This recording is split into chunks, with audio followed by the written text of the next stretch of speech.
रूस और यूक्रेन के बीच लगभग पिछले 1 साल से युद्ध जारी है। यूक्रेन की सेना अब रूस के अंदर घुस गई है। इसकी वजह से पुतिन ने अपनी सेना को यूक्रेन से वापस बुला लिया है। वहीं अब रूस ने दावा किया है कि यूक्रेन डर्टी बम से हमला कर सकता है। कई रिपोर्ट्स में रूस के सैन्य संवाददाताओं ने बताया है कि यूक्रेन कथित तौर पर निप्रोपेट्रोव क्षेत्र में डर्टी बम सहित परमाणु उकसावे की तैयारी कर रहा है। सैन्य संवाददाता मराठ खैरुलिन ने अपने टेलीग्राम चैनल पर पहले भी इससे जुड़ा दावा किया है।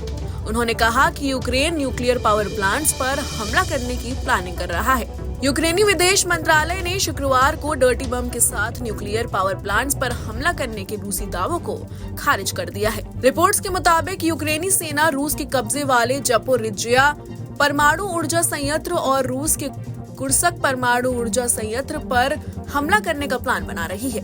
यूक्रेनी विदेश मंत्रालय के प्रवक्ता ने इन दावों को पागलपन भरा रूसी प्रोपेगेंडा बताया।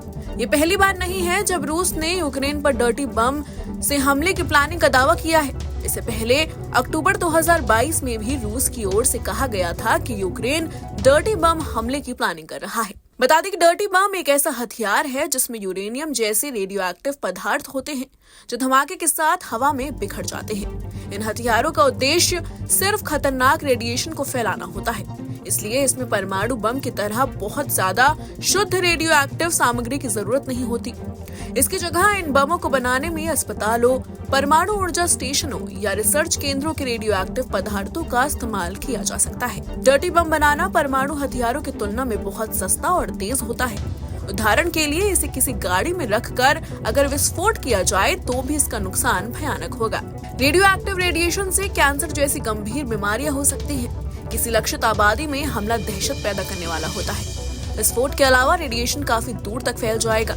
ऐसे में उन इलाकों को भी खाली करना पड़ेगा जहां धमाका नहीं हुआ है।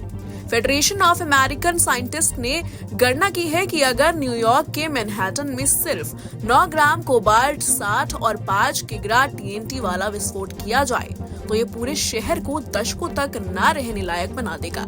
हालांकि यह हथियार के रूप में बहुत अविश्वसनीय है। किसी डर्टी बम की रेडियोएक्टिव सामग्री को पूरे इलाके में फैलाने के लिए पाउडर में बदलना पड़ता है। बता दें कि पुतिन अब यूक्रेन से अपने सैनिकों को बाहर निकालने में लगे हैं। दरअसल यूक्रेनी सेना रूस के अंदर घुस गई है, जिसने पुतिन की सेना की टेंशन बढ़ा दी है। इसी बीच ऐसी रिपोर्ट्स आई हैं कि रूस अपने सैनिकों को कब्जाए गए यूक्रेन के इलाके से निकालने लगे हैं। यूक्रेन में तैनात सैनिकों को रूस के अंदर पहुंची यूक्रेनी सेना से लड़ने के लिए भेजा जा रहा है।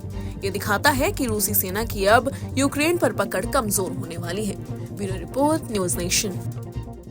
न्यूज नेशन अब व्हाट्सएप पर खबरों की ताजा अपडेट के लिए न्यूज नेशन के इस QR कोड को स्कैन करें।